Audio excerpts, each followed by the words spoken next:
Well, alrighty, let's get on into it. I hope everybody's doing well out there. My name is Gary Willing. I want to welcome you to Search for Signs.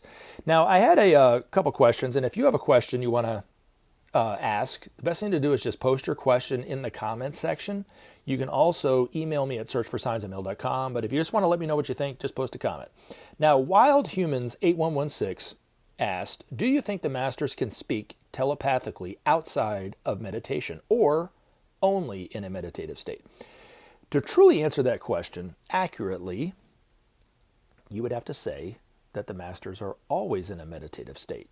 It doesn't mean they're always sitting in lotus posture with their eyes turned upward. It just means they are in a meditative state all the time. Because the function of meditation is to become in contact with one's higher self or the soul.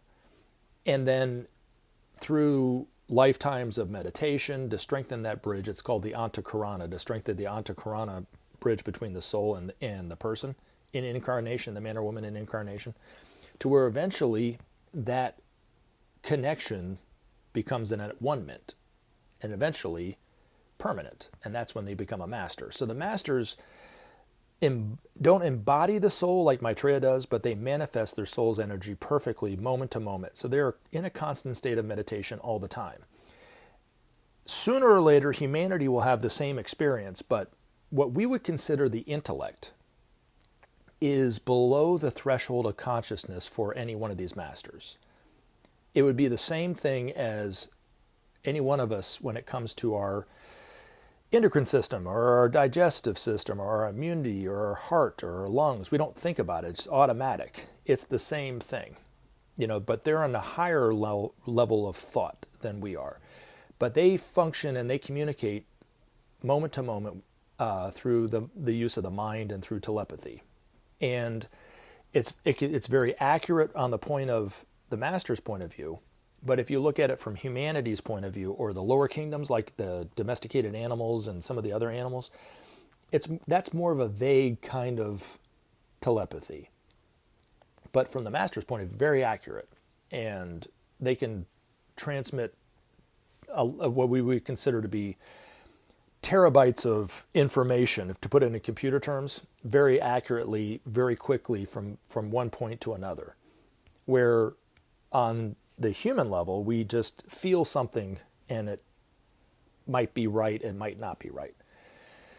And then that could be the use of telepathy in some kind of way. It's more of an emotional or emoting than actual the mind, the use of the function of the mind for average humanity. And then when it comes to animals, they use a form of telepathy when communicating with their domesticated owner, or when it comes to, let's say, wildebeest running on the plain, the Serengeti or the plains or whatever they are, antelope or whatever they happen to be. Birds, when they flock together and you watch them move and they go up and down, and same thing with fish in the ocean and so forth. They're using a form of telepathy to communicate with one another to where they're moving in that group in that way. So herds move in that way. They use a form of telepathy to communicate so they can kind of, turn to the right, turn to the left, that kind of stuff. But when it comes to the masters, and this is a couple things about what I wanted to say when it came to telepathy, is the masters use telepathy all the time. And for millennia, when they weren't dealing with humanity, because they were working indirectly through their disciples in the world, so they didn't use speech. So for most of these masters, they have lost the ability to use speech. And they had to, and this is coming from Ben's master, the ones that are coming back into the everyday world had to retrain themselves on how to speak. So that's something about telepathy and the masters. The other thing is, the masters, when they communicate with one another, they're on the Buddhic plane. Now, when they communicate with higher members of humanity, the disciples in the world, when they're trying to get an idea out, they will impress upon that disciple an idea or an inspiration to do something, whether it's artistic or political or social or whatever. And then that person's job is to do what they do with it. And the other thing that they do is they plant what's called a thought form in the mind belt. And then whoever's receptive to that can pick up on that and create an invention or scientific or medical discovery or something to that effect. And there's been historical instances where this can be proven in a way, because they, like looking at the phone, right? The Alexander Graham Bell was credited with inventing the telephone. Excuse me, not the cell phone, but the telephone.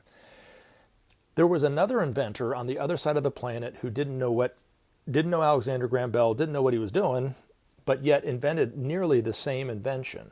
And what it was is they both picked up on the thought form of whatever master was behind the invention of the telephone, and came up with that invention nearly at the same time, just within a few hours or days from putting in the patent at the same time with one another. It's kind of incredible. And then there's been other instances where a scientist in Russia or a group of scientists in the United States or whatever like this will come up with some medical or scientific discovery at nearly the same time, and that's the other way that they do it. You know, if you're familiar with the movie Oppenheimer, the masters actually went to the Lord of the Worlds, Sanat Kumara, and asked him to give if they could give the secrets to the Allies about how to, harness the power of the atom through nuclear fusion or fission, excuse me, and so that the Nazis and the Axis powers wouldn't get to it first. So they put the thought form out there, but the Nazis could have picked up on it at the same time. So they went ahead and just gave the secrets to the Allies so they could figure out how to do it quicker. Or it would have been quite disastrous for the world to have the Axis powers backed by the forces of darkness with that kind of weapon. So, and it's disastrous now, but anyway, they thought it was a good idea at the time to do that. So that's kind of how they do it. Now, when it comes to the way that, for instance, communicate with a very, very advanced disciple like Benjamin Creme or Alice Bailey or Helena Roerich or Helena Blavatsky, or even some of the Renaissance painters were overshadowed by masters when they painted. Mozart, when he did his music and so forth. That is a higher form of telepathy known as overshadowing, where the master will actually overshadow the disciple in incarnation and work through them in an indirect way. And Benjamin Creme talked about his experiences with the overshadowing with his master, but he had to be trained to do that. You can't just, even somebody on the level of Benjamin Creme couldn't just fall out of bed and do it. He had to be trained. And he talked a little bit about his training that he did with his master. He talked about how arduous it was, how it went on for days and sometimes 20 hours a day. He was being trained by his master to create a connection to where they could send and receive information accurately and without distortion and glamour and so forth. Quite extraordinary to listen to him talk about it. But that's rare.